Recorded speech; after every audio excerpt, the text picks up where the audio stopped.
Ladies and gents, welcome aboard. You've just landed on the right channel at the perfect time. If it's your first time here, hit that subscribe button and send this video flying to your friends and family. And hey, where in the world are you watching from? Drop it in the comments, I read every single one. Let's roll. There was a time I thought I had it all, that my life, my marriage, was something out of a dream. I couldn't have been more wrong. My name's Derek Collins. I'm 39, and for years I genuinely believed I'd figured life out. I held a solid position as a financial advisor at a well-regarded firm downtown. I owned a beautiful 4-bedroom colonial home in Westchester. I had 2 amazing children, and I was married to Monica, the woman I'd spent more than 15 years with, 11 of them as husband and wife. That April evening, the air in our home carried the sweet scent of vanilla-scented candles. Monica stood at the stove, softly humming while she cooked Tyler's favorite meal, spaghetti. Samantha was seated at the breakfast counter, coloring quietly, crayons scattered beside her. The entire scene felt like it had been lifted from a cozy family commercial or the pages of a lifestyle magazine. "How was your day?" she asked, eyes still fixed on the simmering pot. Her hair, golden and tousled, was pulled back into a loose bun. "Jonas signed off on the restructuring," I told her, loosening my tie. "We brought in 3 new clients this month." She turned just enough to flash that same warm smile, the one that had completely disarmed me when we first crossed paths at her cousin's wedding. She'd been wearing a lavender bridesmaid dress that night, laughing at the best man's awful toast. We dated for 3 years before marrying, and for the next 11, I truly believed our foundation was solid. "Daddy, look!" Samantha chirped, holding up her drawing. "I made you, with your briefcase." "That's amazing, sweetheart," I said, pressing a kiss to her forehead. Just then, Tyler burst through the back door, his soccer uniform streaked with grass and dirt. "Dad! Coach says I might start in the next game," he beamed. This was our world. Saturday mornings filled with Mickey Mouse-shaped pancakes that Monica whipped up while the kids hovered in excitement. Long nights at my desk when she'd quietly bring me a fresh cup of coffee, always without needing to be asked. Movie nights where the 4 of us curled up together under one big blanket, laughter echoing through the living room. But something had started to shift. Monica began checking her phone more often during dinner, subtly tilting the screen away so I couldn't see. She started coming home late from her marketing job, though she'd never once mentioned overtime in the 5 years she'd been there. And she'd begun wearing a new perfume, not the one I gave her last Christmas. "I might be back late tomorrow," she said offhandedly, as she slid into bed beside me. "Stephanie wants to take another look at the Morrison campaign." "Tomorrow? That's Thursday," I said, confused. "You know Stephanie," Monica mumbled, pulling the covers up and facing the other way. "She's a total perfectionist." The bed felt strangely large that night, as if we were miles apart, though physically only inches away. She used to drift off, resting her head on my chest. I found myself wondering when that had stopped. The next morning, I watched as she got ready for work. She lingered in front of the mirror, meticulously applying her makeup. She chose a sleek black dress, tasteful, elegant, professional, but something about it felt intentional. When she leaned in for a goodbye kiss, it was brief, mechanical. "Love you," I called out. "You too," she replied without turning, already halfway to the front door. That evening, as I tucked Tyler into bed, he clung to me tightly. "Dad?" he asked softly. "Why does Mommy smell different now?" "What do you mean, champ?" I asked gently. "She smells like flowers," he said, "but not like she used to. Children don't miss a thing, and I should have been paying better attention." On my way back to our bedroom, I heard Monica in the bathroom murmuring into her phone. The moment she noticed me, she ended the call quickly. "Who were you talking to?" I asked casually. "Rebecca," she replied without hesitation. "Her boyfriend's being dramatic again." But Rebecca, her old college roommate, had been happily married for over 3 years. That didn't sit right. And I should have trusted my instincts. Because 3 days later, it was my own 7-year-old son who would say something that ripped apart the carefully constructed image I had of our life. It happened on a Tuesday afternoon. I'd taken the day to work from home and catch up on some paperwork. The house was quiet, filled only with the low hum of the air conditioner. Monica was still at work. Samantha wouldn't be home from preschool for another hour. Then, at exactly 2:47 p.m., the front door creaked open. I remember the time vividly. I had just saved a file for a client, and that timestamp imprinted itself permanently in my mind. It was the precise second when everything started to fall apart. "Dad?" Tyler's voice called hesitantly from the hallway. "In the office, buddy," I responded. He appeared in the doorway, backpack slung over one shoulder, Avenger's lunchbox dangling from his hand. But something about him wasn't right. Something was deeply, unmistakably wrong. Tyler was 7 years old, a bundle of energy and constant chatter. He didn't just walk, he dashed. He didn't talk, he shouted everything with excitement. But today, he was still. His shoulders slumped, and he stared down at his sneakers in silence. "Hey, what's going on? Why aren't you at your after-school program?" I asked, puzzled. "Mrs. Catherine let me take the early bus," he muttered.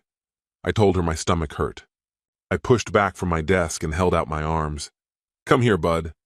Without any hesitation, he climbed into my lap, something he hadn't done in a long time. He rested his head against my chest, his little body shivering gently. "What's bothering you, Tyler? Did something happen today at school?" I asked, keeping my tone soft. For several moments, he didn't say a word. Just when I thought he'd fallen asleep, he spoke, barely above a whisper. "Daddy, yesterday I saw Mommy kissing a man at the park." His voice trembled. "She told me not to tell anyone. Said it was a secret just for us, but I don't like secrets." The words hit me like static, floating, unreal, refusing to land.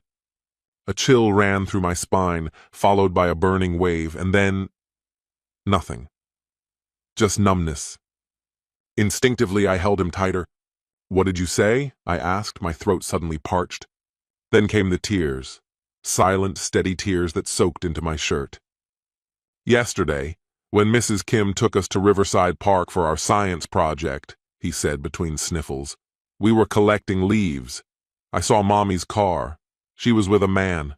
They were kissing like how you kiss Mommy, holding hands and everything." My chest constricted. My heart pounded so fiercely I thought it might rupture. Anger, confusion, heartbreak, they all erupted at once, but I knew I couldn't let him see any of it. "You're not in trouble, buddy," I said, doing my best to sound calm. "Just tell me everything you remember." "I ran over because I was excited," he said. "But she looked really scared when she saw me." The man left fast. "Mommy told me not to tell you. She said it would make you super sad, that it was a special secret. And I'm good at keeping secrets, right?" He paused, then added softly, "But I feel yucky, Daddy. I don't want to lie to you." I took a breath, trying to center myself. "Can you describe the man you saw?" "He was tall, had dark hair. He wore a gray suit, like the ones you wear. His watch was really shiny and fancy looking," Tyler recalled. Monica had taken Monday afternoon off, saying she needed to run some personal errands. She must have gone to Riverside during Tyler's school trip, figuring the timing was safe. "Did Mommy say who he was?" I asked gently. "She said he was helping her plan a surprise for you," Tyler replied, then frowned. "But it didn't look like a surprise, Dad." "You were really brave for telling me," I told him, keeping my voice steady, though I was crumbling inside. "Secrets that hurt people aren't the good kind. I'm proud of you for being honest." "Are you sad?" he asked, eyes searching mine. Sad wasn't even close. It felt like everything I'd believed in had shattered. Love, trust, all of it, blown apart atom by atom. But Tyler couldn't see that. "I'm all right," I lied. "What do you say to a little extra Xbox time tonight? You've earned it." His eyes lit up. "Really? Really?" I nodded. "And let's keep this conversation between us for now, okay? I need to figure out what kind of surprise Mommy meant." "Okay, Daddy," he said and bolted from the room. As soon as the door clicked shut behind him, I sank back into my chair, staring at nothing.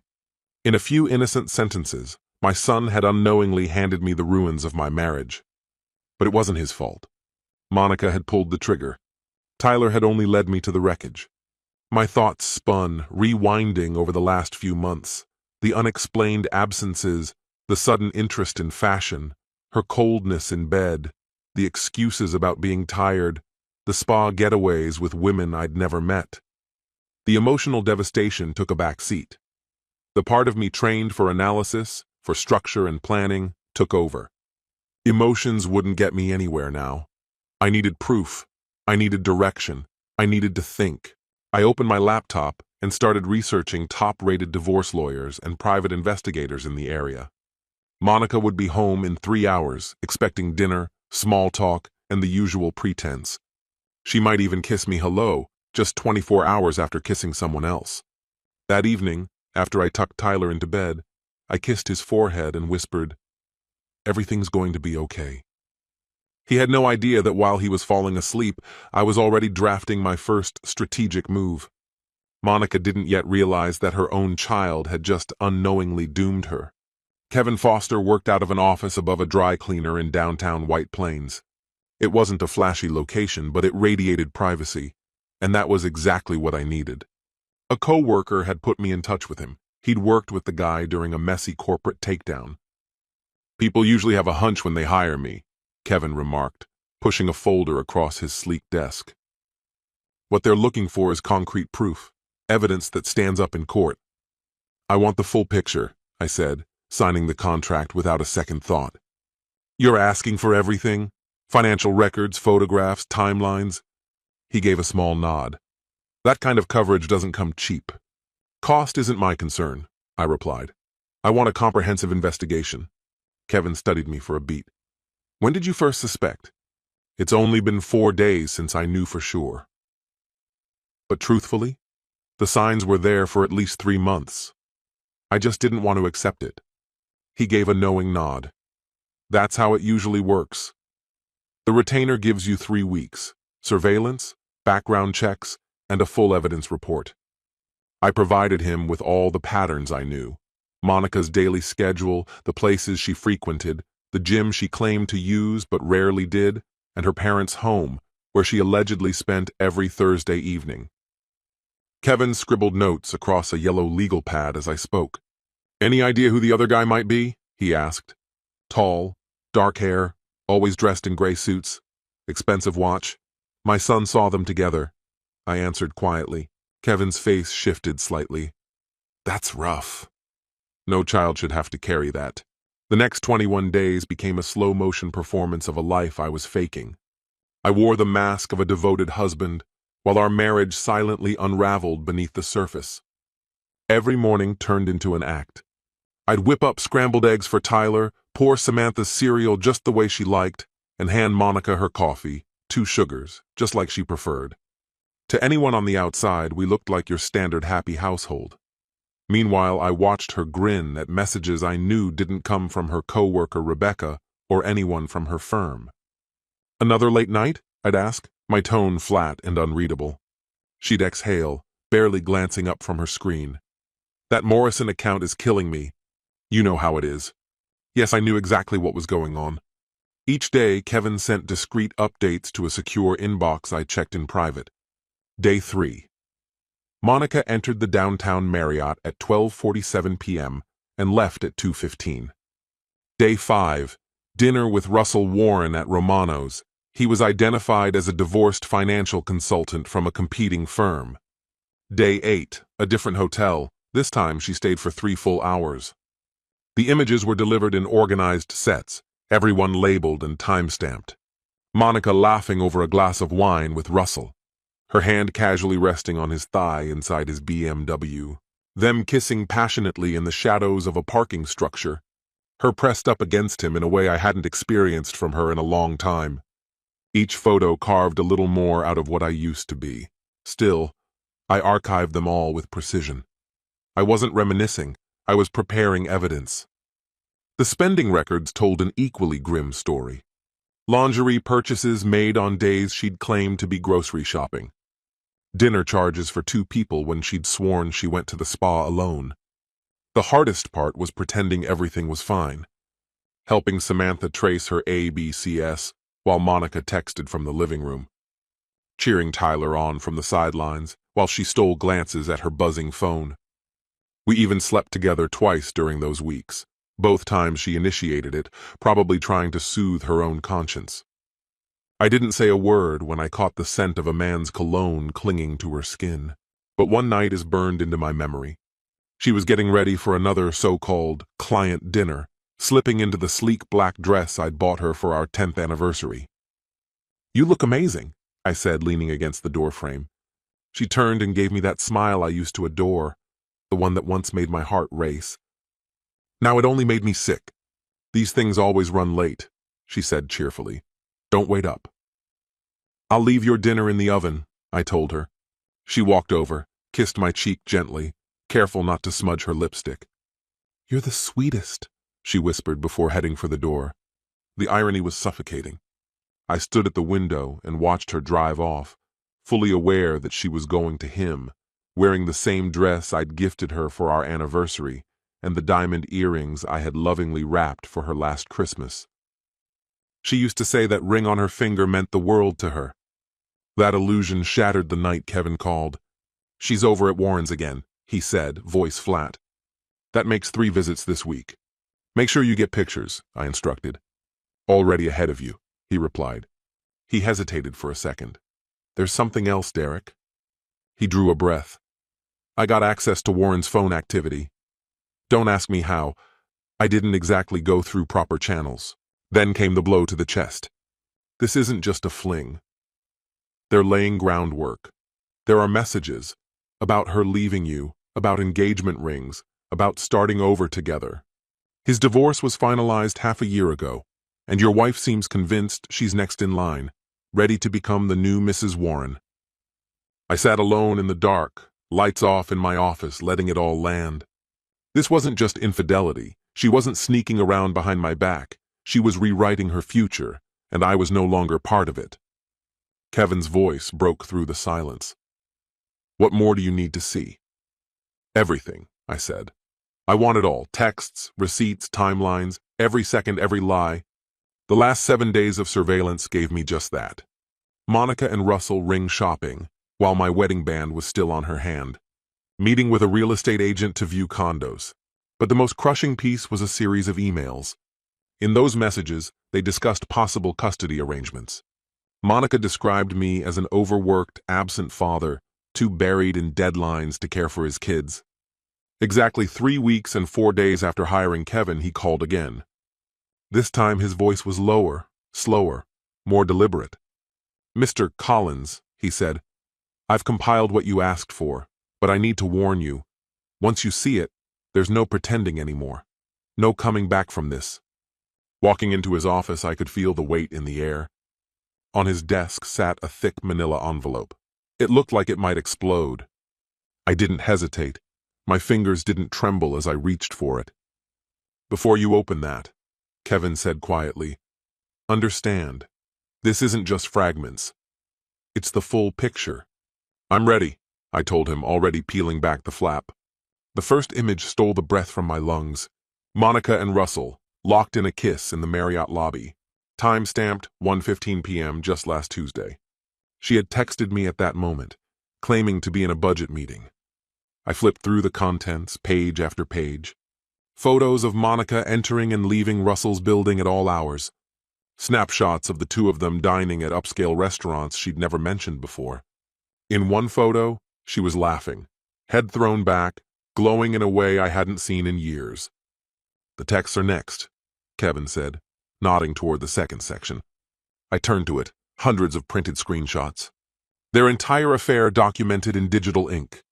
It began 4 months ago, earlier than I'd realized. At first, they talked work, a collaborative assignment, apparently. But it didn't take long before the messages became personal, frequent, intimate. "Russell, can't stop thinking about that lunch. When can I see you again?" Monica, "Derek's traveling Thursday, come by." I had asked her to join me in Boston that Thursday, suggested we turn it into a getaway. She'd told me Samantha had a recital. She lied, there was no recital. And the texts kept peeling back the lies.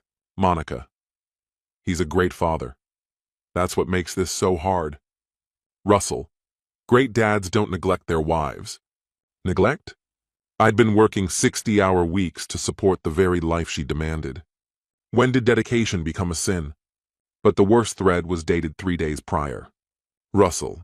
Attorney says if we monitor his work schedule, we can make a case for full custody. Monica. I've been tracking everything, missed dinners, overtime, late nights. Russell. Perfect. Give it 6 months, and we file. A clean slate. Monica. Our clean slate. I love you. I set the pile down like it might shatter. The final part included the financials, hotel charges over $3,000, a secret savings account she'd been feeding quietly. She was building an escape route. There's something else, Kevin said, gently pushing one last photo across the desk. You need to see this. Inside Goldstein's Jewelers, Monica admired her reflection in the mirror, a sparkling engagement ring slipping onto her finger, my wedding band still in place beneath it. The timestamp revealed the photo was taken just 2 days prior. But that wasn't the worst of it. Kevin unfolded another document from the file and spread it across his desk. This guy, Russell Warren, he's not just fantasizing about a new life, Kevin said, looking me dead in the eyes. He's already engaged. I blinked. Engaged? Yep, 2 months now. To a surgeon named Jennifer Liu. I dug a little deeper. I felt a surge of disbelief. Then the ring? I was for her, Kevin finished. Your wife's being led on, Derek. He's feeding her what she wants to hear while preparing a real life with someone else. She's the side story, not the ending. It landed with a cruel symmetry. Monica was tearing down our home, discarding our history, for a man who never saw her as anything more than temporary comfort. Kevin started explaining the legal ramifications, but I lifted a hand to stop him. Give me a minute, I said. Without another word, he slipped out, closing the door behind him. I sat alone in his dim office, staring at the evidence that my marriage was already gone. 11 years of partnership, 2 children, a lifetime of memories, thrown away for someone who had never intended to stay. But as the dust of grief settled, something else began to take shape. Steadiness, clarity, resolve.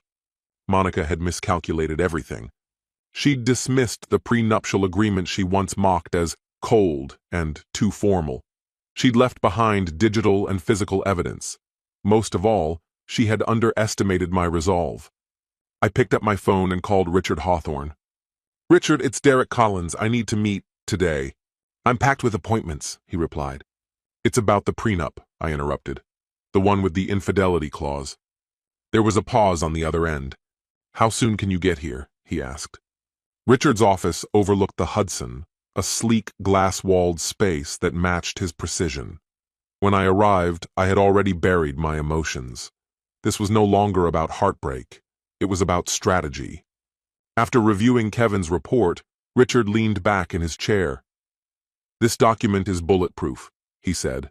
Adultery triggers full forfeiture. She loses access to shared assets, can't claim spousal support, and it severely impacts custody. So she leaves with only what she brought into the marriage? I asked. She walks away with student loan debt and nothing more, he confirmed, eyeing the pages. And custody? With proof of cheating, especially if she's manipulated your children, judges lean heavily toward the faithful parent. At best, she might get joint custody. But with that kind of behavior, supervised visits are a real possibility. How fast can this move? I asked. I can have the filings ready by tomorrow. Richard paused. But Derek, are you absolutely certain this is the path? She was wearing a ring for another man while mine was still on her hand, I said calmly, and she's been laying the groundwork to take my kids. There's no marriage left to salvage. He nodded solemnly and began writing. We'll need to freeze joint accounts and catalog all assets, he explained. The next 2 hours were spent assembling a methodical game plan, every detail documented, every contingency considered. By the time I walked out, the divorce petition was already underway. Monica would be served at her office Monday morning. Meanwhile, I'd be sitting in the audience at Tyler's school play, reliably present, lovingly engaged, while her carefully spun fiction unraveled behind her. That evening, I asked my parents to take the kids for a few days. We need to discuss some things, just between adults, I told my mother. She looked at me closely, concern in her eyes. Then, softly, whatever you need, sweetheart. Monica would step into the house tomorrow, expecting to keep up her performance a little longer. Instead, she'd walk straight into her consequences. On our dining table, I laid out the evidence with courtroom precision. A chronological line of photographs, spanning 4 months, ran through the center like a visual indictment. To the left, detailed financial statements. To the right, legal records. On top, the prenuptial agreement, the clause on infidelity underlined in fluorescent ink. The signed divorce document sat waiting at my chair like a final ruling. With the kids gone, the house felt unsettlingly quiet. At exactly 7:27, I heard her car pull in. A moment later, keys rattled and the door creaked open. "Derek?" she called. "Why is it so quiet in here?" "Where are the kids?" she called out as she walked down the hall. "I'm in here," I called back from the dining room. She stepped into the room, still dressed in her professional clothes. A strange choice considering she'd supposedly clocked out at noon. Her face was flushed, hair slightly disheveled. And there it was, the unmistakable scent of cologne, not mine. "Why are you sitting in the dark?" she asked.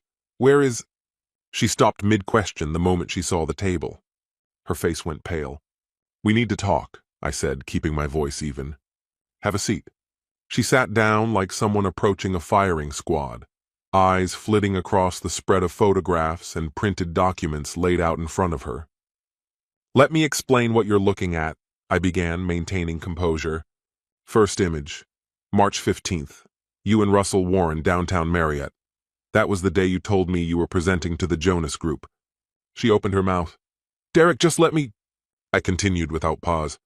"Next, March 22nd, same hotel. You claimed you were at your mother's birthday dinner. Her birthday's not until October." I tapped the next one. Photo 3, Romano's, March 28th.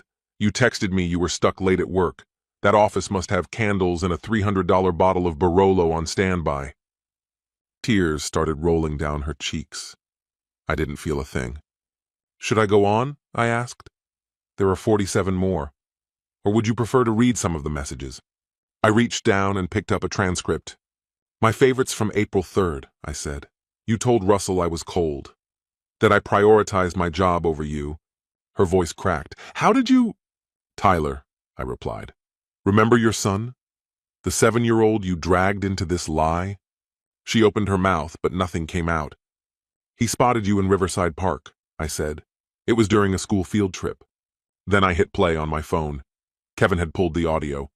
Her voice echoed through the quiet room. "I'm almost ready to leave Derek and begin our real life. Just 6 more months to build the custody case." I stopped the recording. "Here's what happens now," I said, locking eyes with her. "You're signing the divorce papers tonight. Then you pack. You leave." She blinked rapidly, stunned. "You can't be serious."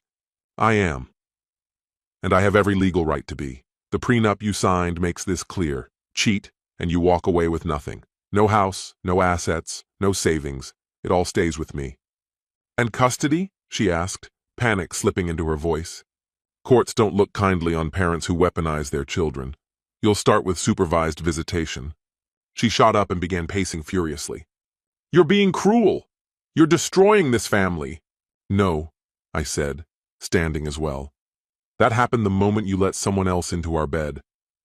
I'm just cleaning up the mess." Her voice wavered. "What about the kids? They need me. They need someone who doesn't drag them into adult betrayals." She snapped, "You're never around. You didn't even come to Tyler's playoff game." "And that justifies this?" I shouted. "That's how you resolve your disappointment?" "Russell sees me," she said, almost pleading. "He appreciates who I am." I cut her off coldly. "Russell is already engaged, to someone else." Her eyes widened in horror. I slid the final piece of evidence toward her. It was a screenshot from an Instagram post, taken just 3 hours earlier. A smiling couple in a romantic setting.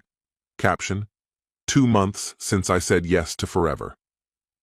"You really thought you were the exception?" I asked. "That you meant more to him?" Her expression collapsed. "To him, you were just a convenient distraction," I said. "A placeholder after his divorce." I held up the last photo. "The engagement ring you helped him pick out? It wasn't for you. It was for her, Dr. Jennifer Liu, cardiothoracic surgeon, Mount Sinai. You were a fool, Monica. He never wanted you, I told her coldly. You tore apart our marriage for a man who was only using you. Her legs gave out beneath her, and she sank into the chair, trembling with sobs. The woman I had once loved no longer existed. What remained was someone unrecognizable, someone who had thrown everything away and been left with nothing. Sign the divorce papers, I instructed. Her hand quivered as she scribbled her name, mascara running in streaks down her face. Where am I supposed to go? She asked in a whisper. That's not my concern, I said without hesitation. My parents, she began. I already sent them the proof. They know everything, I said flatly. Something in her expression broke then, like a dam giving way. She turned toward the staircase, took a step, then paused and looked back. I did love you once, she said quietly. I know, I replied, which is exactly what makes this so painful. That night, as she packed in silence between frantic phone calls to Russell, calls he never answered, I felt an emotion I hadn't expected.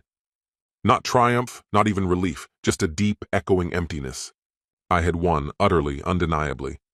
But the victory felt hollow, as though I'd lost something just as precious in the process. 6 months passed. I stood in our driveway, watching Tyler help Samantha balance on her bike. Same house, same neighborhood, same children, but everything else had changed. The divorce had moved swiftly. The prenuptial agreement had stood firm. Monica walked away with her car and $30,000 of debt.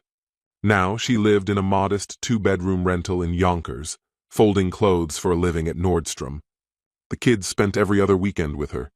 As for Russell Warren, he vanished the day she confronted him about his fiancée. His wedding to Dr. Jennifer Liu went on as scheduled.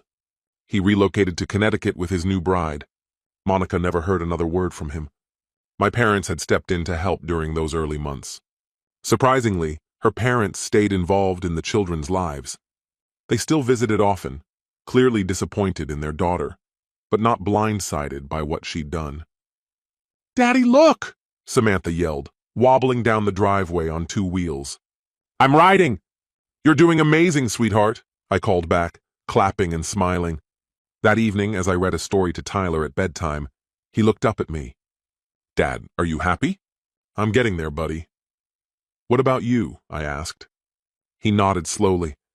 "I miss Mommy sometimes, but I like it when it's just us two." "That's okay," I told him gently. "You're allowed to miss her." "Do you forgive her?" he asked. "I'm trying," I said. "Forgiveness doesn't happen all at once, it takes time."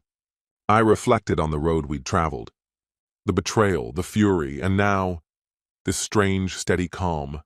Justice had been done. But justice isn't the same as peace or healing. I'd defended my children, protected our home, preserved my self-respect. Monica had paid the price for her choices. Still, I sometimes questioned whether I'd been too unyielding. But then I'd remember the way Tyler had wept after witnessing his mother's lie, and I knew I'd done what was necessary. The illusion was gone, shattered. What remained was something smaller but real. No longer a perfect image, just a father and his children, starting fresh. And somehow, that was enough.